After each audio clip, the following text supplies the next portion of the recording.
Welcome to రాజనీతి.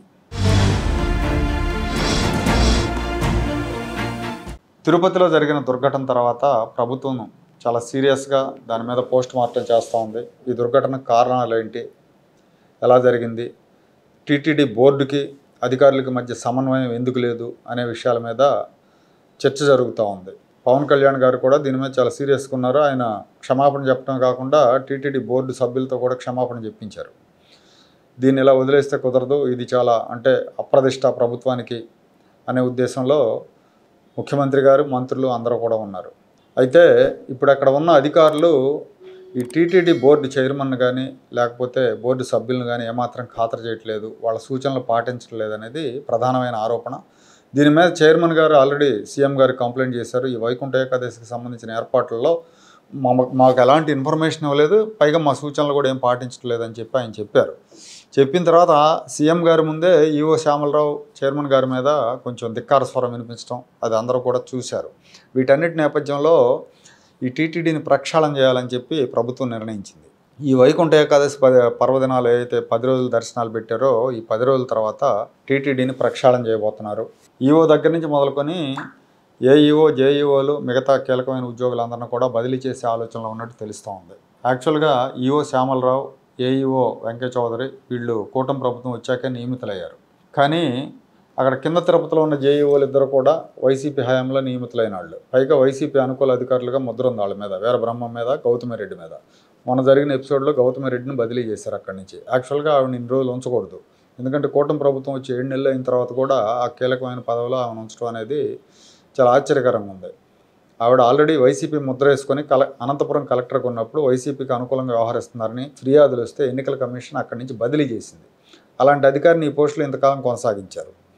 ఇవాళ ఈ సంఘటన జరిగిన తర్వాత ఇప్పుడు మేల్కొన్నారు. అదేదో సామెత చెప్పినట్టు ఇల్లు గాలిన తర్వాత తెలుసుకుంటే ఉపయోగం ఉందన్నట్టుగా అయిపోయింది.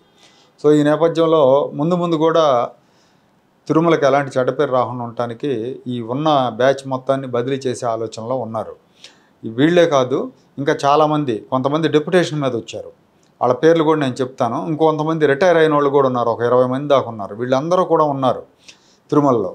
ఇప్పుడు ఈ డెప్యుటేషన్ మీద వచ్చిన వాళ్ళు G Vijayalakshmi, deputy executive officer 2022లో వచ్చారు. A Sivaprasad, deputy executive officer 2023లో వచ్చారు.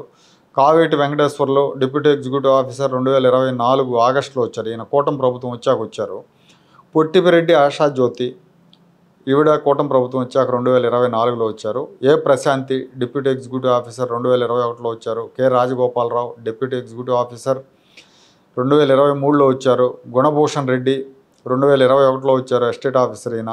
జి మల్లికార్జున, ఎస్టేట్ ఆఫీసర్ 2021లో వచ్చారు. వీళ్ళు కాక ఇంకా రిటైర్ అయిన వాళ్ళు ఇంకో 20 మంది ఉన్నారు. వీళ్ళందరి మూలంగా ఏమవుతుందంటే అక్కడ ఇంకా వైసీపీ రాజ్యమే నడుస్తుందన్న భావన అయితే ఉంది. మనం తిరుపతి వెళ్తే అక్కడ ఎవరన్నా అడిగితే షాపుల వాళ్ళని కానీ లేదంటే అక్కడ ఉన్న జర్నలిస్టులు కానీ ఎవరన్నా అడిగితే ఏం తేడా ఏం లేదు, అప్పటికిప్పటికి అప్పుడు వైసీపీ హయాంలో ఎట్లా నడుస్తుంది ఇప్పుడు కూడా అంతే నడుస్తుందని చెప్తా ఉన్నారు. కాబట్టి వీళ్ళ మూలంగా అడ్మినిస్ట్రేషన్లో పెద్ద మార్పు ఏం కనపట్టలేదు. దీనివల్ల ప్రభుత్వానికి కూడా చెడ్డ పేరు వస్తూ ఉంది.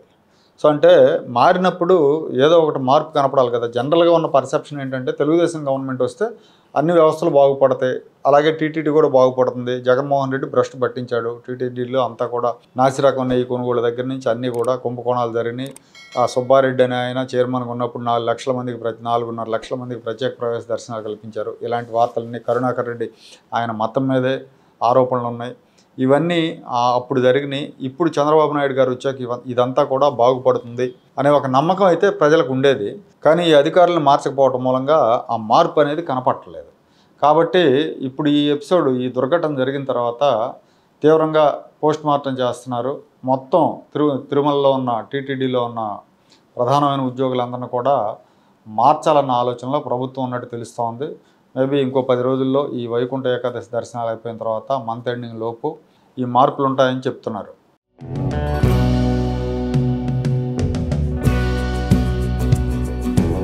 Like, share and subscribe to Rajaniti channel.